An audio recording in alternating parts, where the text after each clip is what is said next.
All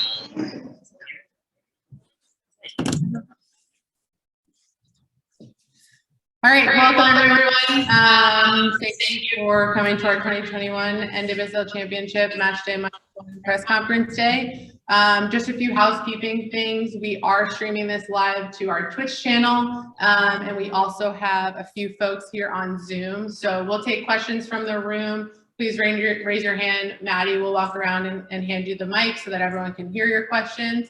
And then people on Zoom, if you could chat me your question, and we will do our best to get around if we have enough time. But I think with that, we will turn it over to ask questions of Ashley Hatch and Andi Sullivan. NWSL DCI. Andi, for you, walking into the stadium and practicing here, does it now seem real that this is it, one game away? Yeah, we keep saying, wow, this is really loud, sorry. Today we were just saying we're so grateful that we get to train today because there are so many people who are at home and who are done. So one last training session and one last game and soaking it up and just being grateful for the experience of being here, and then tomorrow just back to business. And this is Utah from Washington Post. What how do you explain these last 3 months, the success this team has had on the field, given everything that's happened around you? It's very difficult to explain.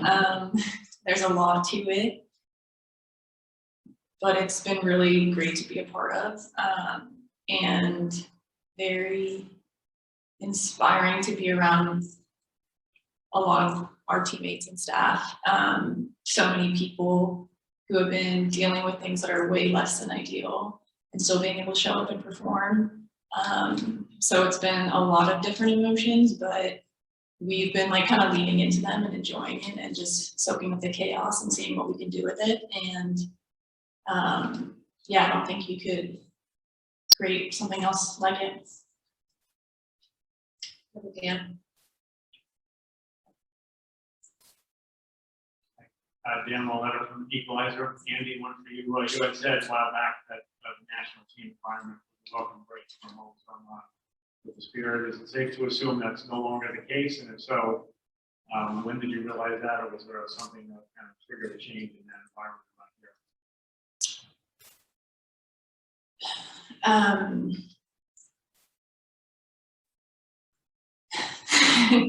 I think that the national team environment is always intense and always stressful. And for me at that time, when I said that, there was a lot, I couldn't even tell you actually what was going on. There's just a lot going on with the Spirit that when I got to camp, it was great to just have a lot of things in place and get to just like purely focus on training.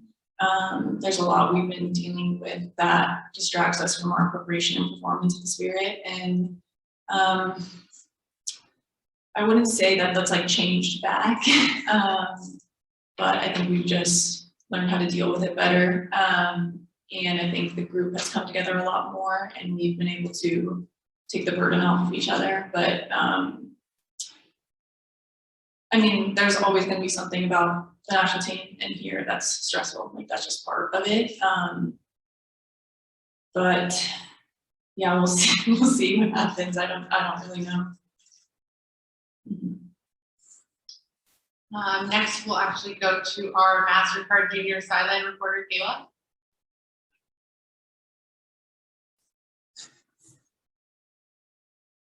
So good morning. So for both of you, so what specifically have you learned from this past season that will help you win tomorrow? Ashley, you want to take that one? Sure. Great question. Where's my mom? I've learned a lot throughout the season, and I think one thing that Andi was talking about is just being able to put the distractions aside and be present on the field. And I think we've done that pretty much every game this year. And so I think there's a lot of distractions that go into championship weekend, and just doing our best to put those distractions aside. And once that whistle blows, stepping on the field and playing. Thank you. We do have a question from Zoom from Patty Labella. This team has gone through so much adversity this season, yet here you are and winning all the things. What do you attribute this team's success to? Run. You've been doing so well. I remember this one conversation that we had. I think it was at Segra. Oh, I don't think you went here. I think you were at your but we had this one conversation when in the middle of turmoil, and we were just like kind of just really came together as a team and acknowledged all of our like thoughts and feelings towards the situation, and it brought us closer together to just kind of say like, why not go for it, and like why not us, and like we can even, and this was after we had our, you know, our 2 forfeits, and we were like, we can still do this even with 2 forfeits, and we can kind of like stick it to people who are rooting against us or people who are making it more difficult for us. And I think people have, like I said, we've kind of leaned into that chaos and mentality. And I think that was a big turning point for us this season, and when we kind of started this final push. I also think our staff has been like really, really incredible, our technical staff, and all of our interns and support staff and everyone like that have been really patient and selfless and calm, and handled a lot of things for us, and then been, yeah, this calming presence for us to vent and handle things along the way. So they've been really incredible.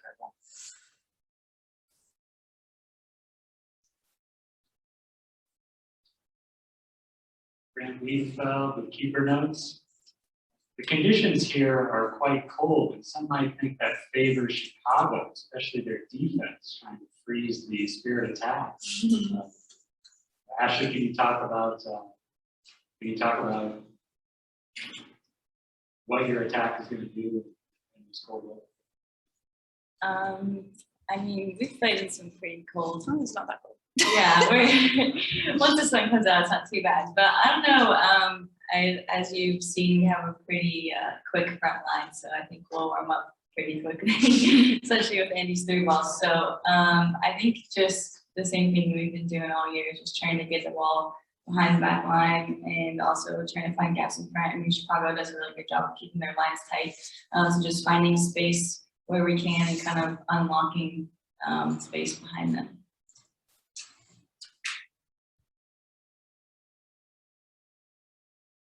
Jeff Kasubi Glazer. Just wondering, last week you had the early goal, you went down early. You responded quickly. Any talk of kind of how to start the game this week? We always want to score early. So we've definitely talked about it, at least me and some of the forwards, just how we want to get on the scoring board as early as we can so we can control the game and put it more in our favor. Yeah, I think when that goal went in, my first thought was we have time to get it back. And so we've had a lot of practice dealing with anything. So I think nothing really faces us, and we're down for any challenge. Obviously, we don't want to create more challenges for ourselves. So we'll be flexible and we'll be ready for anything. Just particularly important given Chicago's back line, but just wondering what you've seen from them, especially with some of the solidity they've had back there. So what have you seen from them back there? Yeah, they're very difficult to break down. The whole team's very organized. And yeah, from back to front, they obviously have great relationships and great pairings. And they're versatile as well, like, you know, staying compact, but also being able to get forward and add to the attack. So they bring a lot to the table, but like Hatchie said, so do we, and we're excited for that challenge in that matchup. We have a question from Jonathan Tannewald on Zoom. This is for Andi. What memories do you have of watching professional women's soccer teams in Washington, where the history of past leagues is so rich? And in particular, if you have any memories of watching the 2003 Washington Spirit team that won the NWSL Championship, and what it would mean for you to bring the city its first pro women's soccer championship since then?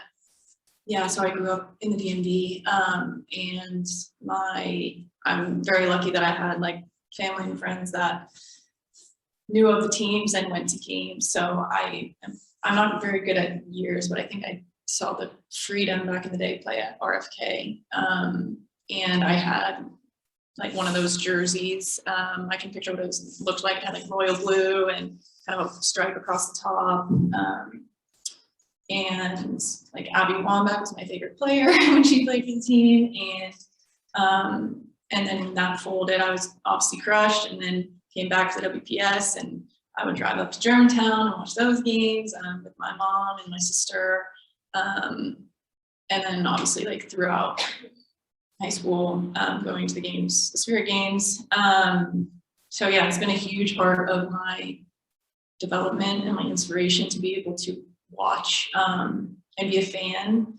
And I always love the reminder of that, especially in moments like this, to now be a part of it as a player and as a leader, and now in a final. I would be overjoyed to bring that first championship back home. Haven't really allowed myself to think about it too much. But yeah, we'll see what happens tomorrow. We have another question from Zoom from Jose Umana.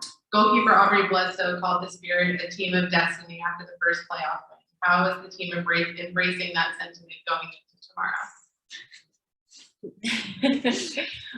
I feel like we've been embracing that all year, because every time something doesn't go our way, which a lot of things have not gone our way this year, but we keep performing and keep showing up every day. We just keep saying it's meant to be. So I truly feel that every person that's on the team now, every staff member is meant to be here, and everyone has played such a vital role in helping us get here. So it's meant to be. Yeah, I agree with all of you.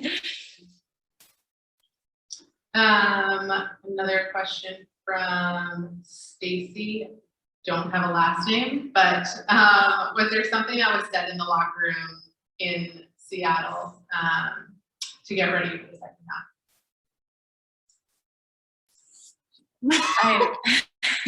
It was pretty. I mean, I don't think anything really needs to be said. I think we all pretty like confident, and we had a lot of belief in each other. I mean, we came, like Andi said, when we went down early, there was no doubt in my mind that we could still win that game. And at halftime, it was all, I mean, I just remember Kelly kind of like tactics, like, we need to do this, we need to do this. So I would say it was a pretty normal halftime conversation. Yeah. Anything else in the room? One more. Last one for Andi. If your family is going to be at the game, what would that moment feel like? Or what do you think that moment would feel like? Being able to win that championship and then racing and knowing that how they helped you out, covering different, watching soccer games at the DMV. Yeah, I'm very excited. My parents will be here, and I had family in the game in Seattle as well. Just feel very grateful for the support system that I have, but I think it's been really cool to see and get to know other people's support systems on the team, and that we all kind of feel that way about each other's support system. Like Hachi's husband Jeff is like team husband. We love Jeff. And like Sam's brother, PD, like they're just people on the team that we feel like we know, even though we don't really get to see them. Again, I've been like really focusing on the task at hand before I think about what the potential feeling will feel like. I'm just kind of straight present and not really visualize anything past kickoff. So, well, Ashley, Andi, good luck. Thank you. Thanks, guys. We'll have you. How it was over the last couple of months, and it really produced so many great results. I think it's really superb in many ways, and it's been that part has been a journey in and of itself. The first game, I told someone this yesterday. The first game that I had in Houston, when we finished training in Houston, we got on the bus and everyone started singing. It's like a karaoke moment, and that had never happened before. And then there's been times where we've tried to, as a staff, just make sure we're setting up environments for them to have that time together that's not dictated by us. And then I think everything in September, you know, really was that galvanizing factor that took it to another level. And I think you see it now. I mean, I think there were parts of Media Day yesterday where you could see everyone was together and they were joking, and you know, they were hanging out at each other's tables and talking, and there's really a tremendous camaraderie about it. But I think those moments in September is really what took it to the next level. And you know, certain players grabbed the group and just said, "We're going. This is what we're doing, and we're going." And they didn't stop there. It's continued to. They've continued to reach out and interact with people throughout the team. Just continuing to strengthen bonds, build bonds to some degree, because you always have your natural groups within, little subgroups within the group, but just people going and finding others to talk to and making sure that they connect on different levels.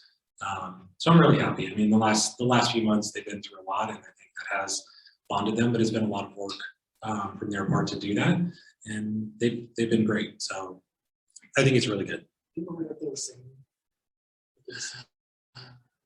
I don't, but I always joke and say it was like the scene from Pitch Perfect, like Miley Cyrus, like Party in the USA. But I honestly don't remember what it was they were singing. I mean, it was a 20-minute ride back, so they sang the whole time. But I just remember remarking to people, I was like, this hasn't never happened before. And so I think it was just a little bit of a moment of catharsis for everyone. But it was really positive, even to see it happen that quickly to everything. Yeah, they're really good.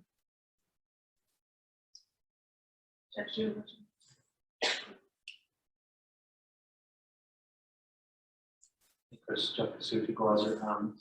Obviously, typically first focus on yourselves, but some variables in terms of who might be available for Chicago and what that would look like. How are you kind of preparing the team for maybe those different scenarios, tactically and It's just a conversation. Honestly, there are not big changes that need to be made in that sense. I think it's a lot of, if it's this person, then everyone in the league knows everyone. So we know the tendencies here, we know the tendencies there, and so it'll be conversations within the players that are around. So if it's someone like Mal that's out on the left, then Sonic, Kelly, Andi all talk, because they're going to be the three that are dealing with her the most. So they have those conversations around, we want to push her here, we want to focus there, those kinds of things. And again, we give a general overview, but then they do a very good job of filling in a lot of those things. We've had to adjust and adapt through a lot of the games. And so I think, through that, all the games leading up has helped prepare everyone to be able to change in game if there are things that need to happen. But otherwise, with changing personnel, it's just a conversation. It's just making sure they know. I don't think there's anything that's that drastic of a change. They don't really change their system so much based on that. It's just a matter of attributes of those individual players that would be in that position. And so they're good with that. I guess just on your end, a basic question that in past years has actually revealed stuff that nobody knew about. But I mean, other than Tori not traveling, everybody you expect to be available is? Yeah, yep, everyone's good to go. We'll go to a Zoom question from Kevin Draper from the New York Times. Andi Sullivan mentioned how the team is soaked up or leaned into the chaos of the season. What does embracing that chaos look like? I think it's a little bit different for them than it is for me. For us, we always felt like everyone that's out on the training field, the support staff, the medical staff, the coaching staff, and all the players, it took a little bit, but we were able to get onto the field and have that be the sanctuary that it once was. And the chaos had disrupted that a little bit. But I think we got back to that point really quickly where everyone felt like everyone who was out there was all together and moving in the same direction. And that's kind of stabilized the environment for them to be able to go and perform. A lot of the other stuff going on, we were just, I think all of the players and myself to a lesser degree, were able to compartmentalize a lot of that and just say, okay, we're here at the field, we can focus on this, we know that we've got to do this, and then there's a very definite break in between where they can say, okay, now I can focus time on this, now I can take time here. It's a little bit more difficult for me because I'm a little bit more in between, I think. But in general, I think it's utilizing that time on the field, utilizing that space to be together and know that it's safe, number one, and that it's a place where they can go and thrive. And so I think that really helped deal with everything throughout the year.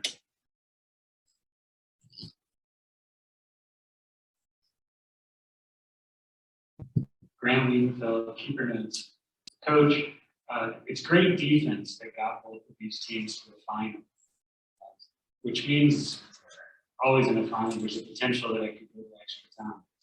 What did the spirit of you learn from your first playoff game against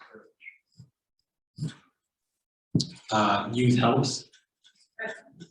There have been a lot going into that game, especially being the youngest team in the league, and I don't remember where North Carolina sits, but they were towards the top of experience versus youth, and I think in moments like that it helps.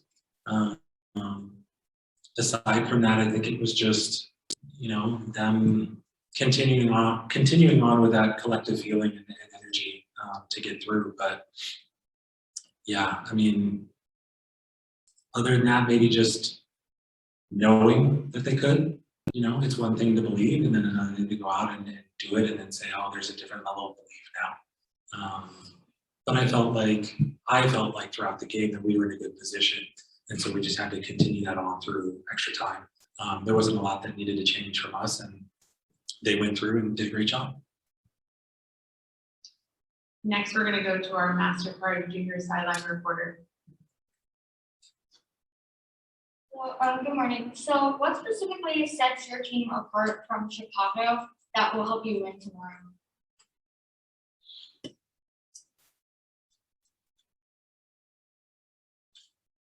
It's a good question. What's your name? Kayla. Kayla? Nice to meet you, Kayla. I think more than anything, like they alluded to in the Seattle game, there's just a belief. There's just a belief that, okay, this is a situation and it's a difficult situation. We're playing against a very good team and it's a difficult field and the weather and everything, but we know that we can overcome and persevere. And I think when you've got a group with a common purpose like that, which our group has certainly had since August, I think that's a very powerful thing. And so I can't speak for Chicago just because I haven't been within their locker room, but I think from our group and looking at our perspective, I think that purpose is very powerful. And I think they all feel it and use that as they play. We're going to take a Zoom question from Patty Lavella. There are so many players on this team I want to ask you about, but one in particular is Ashley Sanchez. Could you tell us a little bit about what attributes Ashley brings to the team and what has made her so valuable this season? Sanchez is, she's unbelievably perceptive. I remember when I first started last year, we were training for the fall series, and she had pulled out a couple things in training that were like, oh, that's a little different. And then as you see, you sit and watch her a little bit more, and you see how much of the game that she's really taking in and just being ahead of. She really has an unbelievable mind for the game, and she takes on so much information that she's able to utilize it really well.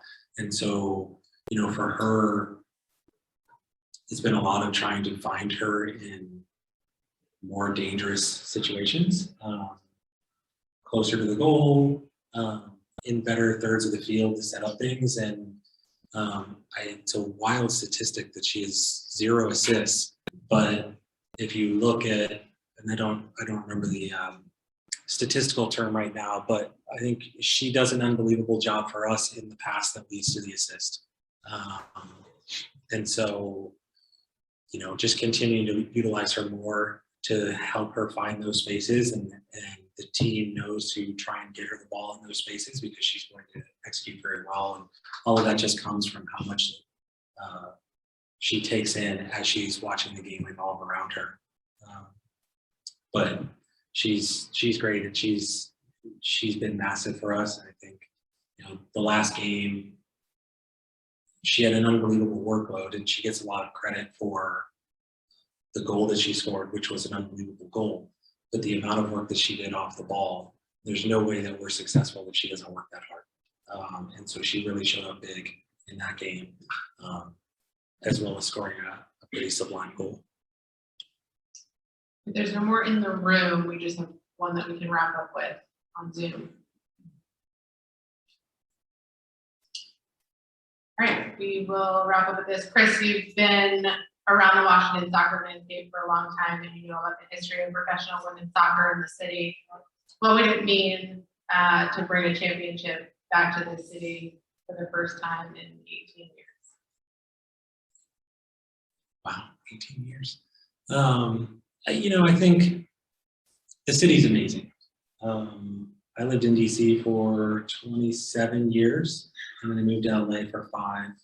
And coming back, you really get to see, I think for a while, the early part of those 27 years, I didn't really appreciate the vibrancy of the city. And the last few years before I left, and now being back, you see just what an amazing place it is. And, you know, within the soccer landscape, yeah, I mean, the Freedom WPS team that I got to work with was an unbelievable team. Really tremendous players that were there. And I look at this group now, and they really blow me away. I don't know where my players went. They were here, they're gone now. But they really blow me away. And I mean, there is nothing that we went through with the Freedom that even comes close. And so for this group, yeah, it's just a really powerful thing for them. It's to persevere through everything and to understand how much they put into it. All the conversations off the field, all the conversations in small groups, talking, consoling, listening, supporting, you know, and then having to go out, having to compete on a daily basis for your job, which is not an easy thing. Having to go and compete against other people who want to be in this game. All the other things that are going on. It's, yeah, I can't say enough for them, and I really do want it for them, just for all of that. And we want to be able to share it with the city. We've got a lot of people who supported us throughout the year. There's been, you know, some ups and downs with that, but there is a vibrant group of fans that have been there throughout. And so, you know, it would be great, and it would be a real stepping stone to, I think, cementing a new era in DC, which is something that we've talked about as well. Really wanting to get to a new level for what to expect from any team that plays in Washington. So we're very excited, but, you know, most of all, I think I really want it for them because they've just been fantastic this year. Well, I think with that, we will let you go. Good luck. Thank you. We'll see you tomorrow. Okay. Thanks, everyone. Bye. this year is different and just the difference in the mentality this year for that game? Yeah, I feel like obviously in 2019, it was a shorter season. So I think that's first and foremost. It's been a very long season in February to now. And I think obviously, like you said, it's a completely different team, a different vibe, atmosphere. We still have the same core group of players, which I think is great and beneficial for us. We were there in 2019. I think we learned a lot from that experience, and hopefully we'll use that for us on Saturday and obviously leading into the game. But I think, like you said, it's just kind of a different vibe in terms of everything we've gone through this week, but also like we have a lot of experience now being in this final game, and hopefully we use that to our advantage.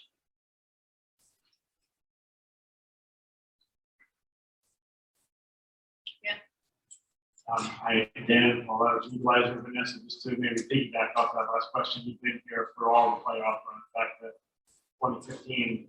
What kind of have you maybe learned from those experiences? Maybe obviously in the last 2 games might help you get tomorrow. Yeah, I think kind of what Morgan said is every experience is unique and it's different. And I think all of those experiences we've learned from them, and we've learned different things. And once you get into the playoffs, it's just a different feeling and a different vibe. And I think what this club and this team especially has been able to do is use those experiences to really push ourselves to the final. And I think just all of those experiences are beneficial to us, and hopefully we'll be able to use those this weekend. Was there one of those games from the past that particularly bothered you? All of them. I think for us, the 2019 final was tough to swallow, just because we didn't play up to our potential. And I think once you get into a final game and don't do that, you feel like you've left a lot out on the field. And it sits with you. And I think it's almost beneficial because, I mean, we're back and we know what that feeling is like, and it's not something you want to experience again.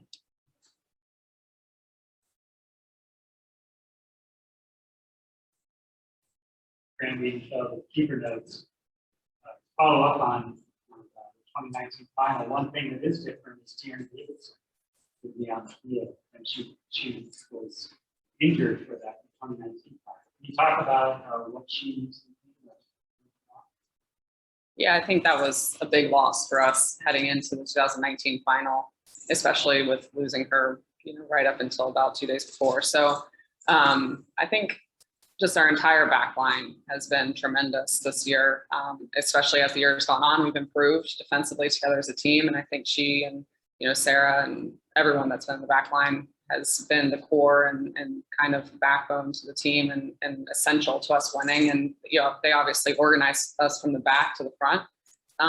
And so I think between the 2 center back pairing, it's been great to have both of them. And obviously Tierney brings a lot of composure on the ball. She's obviously been in big games now. She's getting more and more experience, and I think she's crucial for our team. Next, we'll take a question from our junior reporter, Kayla. So like you said, like leaving it all on the field, is one thing that you learned from last season. Is there another thing that specifically you learned from last season that will help you win tomorrow? I think just this week and this experience in general, it's very different than just a normal game week. Press and just different events you have to go to and different things. So I think having that experience for us has been huge that we had in the past, and coming into it this year, we're not as surprised, or we know what to expect. So I think that really helped us. And I would say also, heading into games like this and in big moments, you have to have a team that plays together and the entire 90 minutes. I think at this point, it's been such a long season, so the focus has to be there from the whistle when it blows to the end. And I think because every team is so good, and this league is a very transitional league, so at any moment in time, you have to be focused and tapped into the game and take all those moments and be good in every single one of them.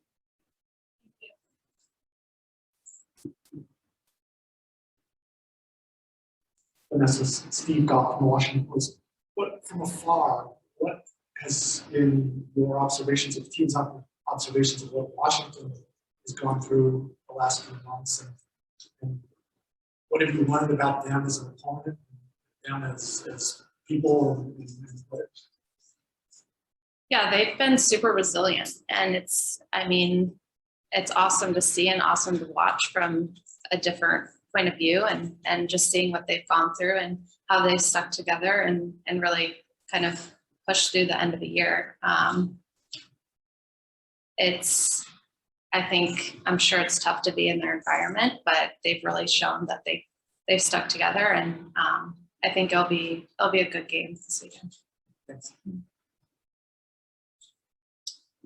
We'll take a question from Zoom. Vanessa, it's a little bit of an extension on Dan's question, but both of these teams have been around for a while, so why does kind of having that history in the club matter at moments like this? It's super important. I think, like Morgan said, there's been a group of players that have been together for many years at this club, and just you learn so much about each other. And especially in these high intense moments, you can turn to those people and rely on them. And I think because we've had a core group together, we've experienced so much together, so we know what to expect out of one another. And I think we can use that to our advantage. And just to follow up, what would it mean to you to finally get the Red Stars that championship title? I mean, obviously a lot. I think we have gotten to this point just in the playoffs in general so many times, and it would really be sweet to finally get one. Any more questions in the room? Okay.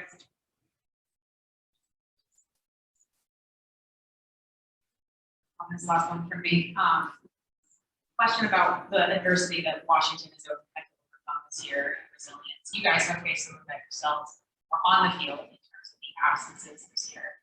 Can you talk a little bit about how the group that has been available and been really consistent has bonded over just adding responsibility, and how it's going to help you tomorrow in the face of absences as well? Yeah, I think, like you said, we've lost a lot of players over the course of the season. And I think our mentality has, one, we've always known that we're a really deep team. And two, the mentality has been the next one up. And we've really had to embody that this year. And we've had to really actually take that on because, like you said, we've lost so many players in big games at any points in time in the season. And I think this team has been extremely resilient in that. And people have stepped up and consistently performed when some other people are out, especially, throughout the whole season, we've had to endure that. And so for us, I think at this point in time, we're still going to be missing people. So it's no different tomorrow. But obviously we've also had experience in people stepping up and knowing what it takes to win, especially last weekend. We had a lot of people step up and we had to put on a great performance, and we did. And I think that'll help us as we move on to tomorrow. I do have another question from Jeremy Mikula. This is the third straight season you've been in a final. Is there more pressure to finally get over the hump, or less pressure knowing you have previous experience to lean on? We want to win tomorrow. Well, I think with that, we can close out this press conference. Morgan, Vanessa, thank you. Good luck. Thank you. Thank you. We'll have Rory up in a second.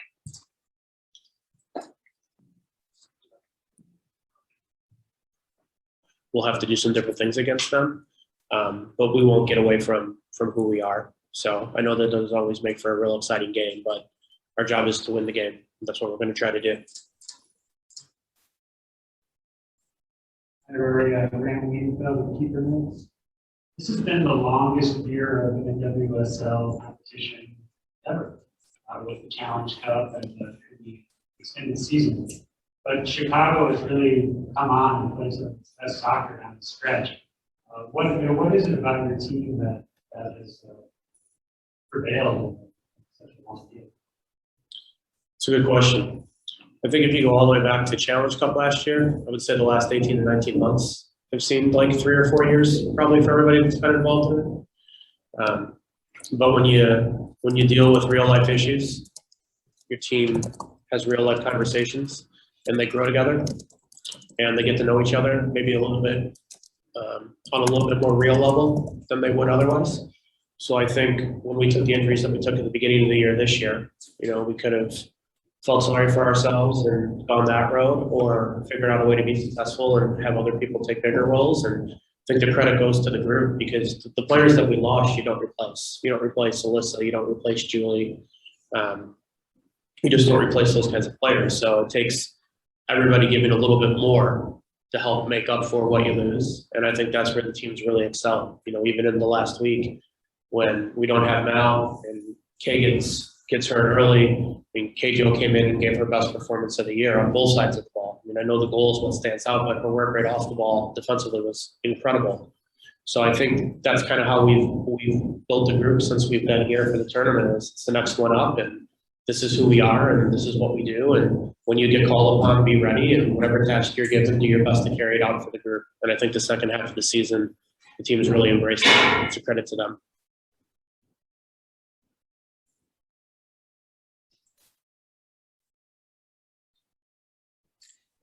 Claire has one. You're right, Claire Watkins, just on sports. Can you talk a little bit about Washington specifically? You guys have the season series over them, but you haven't played them under kind of this new, obviously under new management, sort of the new style of the way that they're playing. How do you make those adjustments leading up to playing a team that looks quite different than they did midway through the season? Yeah, Kris has done an incredible job under very difficult circumstances. So credit to him and his staff for what they've done there, to those players for the run they've gone on. I know some of them, not surprised that they've been able to do what they've done. I think the biggest thing that's changed in how they play is, in the past, Washington was very possession oriented, very much wanted the ball, very much about passes. If they broke your pressure, they broke your line, they'd give you a chance to recover. They might make a sideways pass, they might go back and try to change the point, they would give you time to get numbers behind the ball. I think the biggest thing that's changed is once they break your line, they're coming at you. And their front three are very dynamic. Sanchez sitting underneath is very dynamic. So if you get it wrong or they break you, they punish you. So I think for us, we just have to make sure if we get it wrong, we get it wrong in the right spaces. And when they get out, we're going to have to be really good in defensive transition and knowing where their runs are coming from, because their movements are very good. They're willing to put balls in behind because they have people that can stretch you. They do a really good job of getting up underneath for second balls, and then it hurts you in the next phase. So I think everything else is pretty similar, a little bit more compact defensively, but in the attack, they come to hurt you a lot faster than they used to. Quick follow-up. You guys have gone through, obviously, diversity with absences this year. Can you talk a little bit about what players people can watch for tomorrow who are going to be the leadership for this team, people who have stepped up in the face of those absences? That's a good question, too. I think we've had multiple people step up. I think that's one of the biggest things with the group. I don't ever think there's a positive to having players get hurt, let alone important players get hurt. But I don't think it's a secret that Julie filled a lot of leadership roles for the group when she was here and she was healthy. And I think what we've learned with Julie not being able to be here for the year is there are a lot of other players with leadership qualities that have stepped up. So I don't think it's one or two people. I think it's 6, 7, or 8 people that have all taken a little bit more responsibility, but collectively through the group has made the group a lot stronger, and certainly out of possession a lot harder to break down and unlock because the communication is very good. I think you can look through the core of the players that have been here for that, but I also think the addition of somebody like a Sarah Woldman, who has come in and been incredible for us, and not just in her play, but there's a reason she was a captain there for so long. And I think Kalia also, not part of that original core, but there's a reason she was a captain where she was for so long. So we have a very experienced group with a lot of very good players who are a lot of really good people, and they've just found a way to put it all together. But I don't think I could just give you one or two. I think it's the collective that makes them hard to break down and hard to beat. We'll go to a question from Zoom. Rory, would you be able to tell us when Pugh and Sharples entered the COVID-19 protocol? I actually don't know. That'd be a question for the medical staff. Easy enough. We will I go. honestly don't know. I don't either, so. We'll go to your favorite reporter, Kayla from Mastercard, our junior reporter. She was the hardest one yesterday. Hello. So, what players have you really seen grow throughout this season? On my team or in the league? On your team. Okay, just making sure. I think that's a great question. I would kind of give the same answer. I don't think I could just give you one or two players. I think a lot of players have grown. Some have grown in their leadership. Some have grown in their mental fortitude. Some have grown in their actual playing on the field. But I think there's been a lot of growth within the group this year. Not everybody's grown in the same specific area, but I think it's that collective growth that's gotten us here. No problem. Any more questions in the room? Jeff?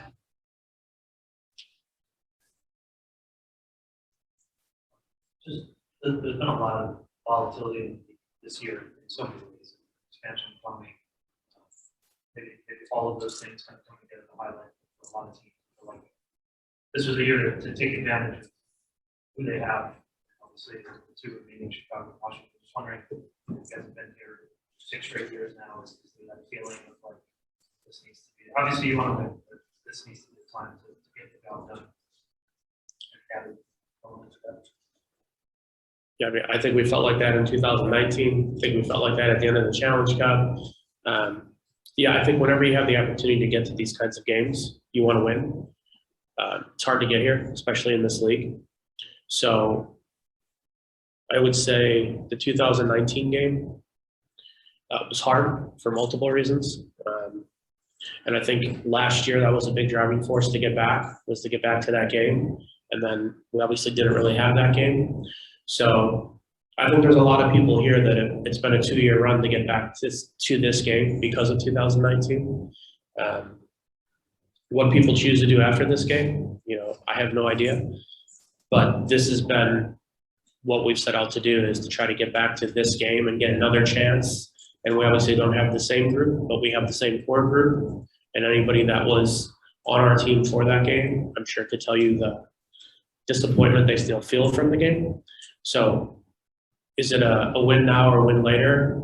I think the club's done a good job of setting themselves up for success short term and then still always having an eye on the long term.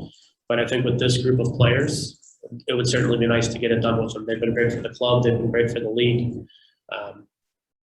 They just have to go out and execute for 90 minutes, which they've done the whole second half of the season. So I'm very excited for them and their opportunity. We have another one from Zoom. We've touched on this a little bit, but speaking about the opponent, can you give your opinion on Kris Ward and what he's accomplished this year, having in mind that he did step into this interim role? Yeah, I think I touched on that earlier, but the job that he's done has been remarkable under not normal circumstances. So for him to be able to steady that ship, make sure the players were where they needed to be emotionally, and then sort the soccer out and improve the soccer, add little layers that they thought they needed to get better at, I think is a credit to him and his entire staff. And it's also a credit to the players. I think everybody in the league this year lived the life of following the lead of the players. And I'm certainly lucky that I have an incredible group of players in my locker room. And I'm sure Kris would tell you the same thing. But you still have to be able to organize them and structure them and lead them there. And I think he's done an unbelievable job. I mean, he hasn't lost. It's a pretty good record when you haven't lost. Any other questions? All right, well, Rory, appreciate it. Thank you. Good luck. We'll see you tomorrow.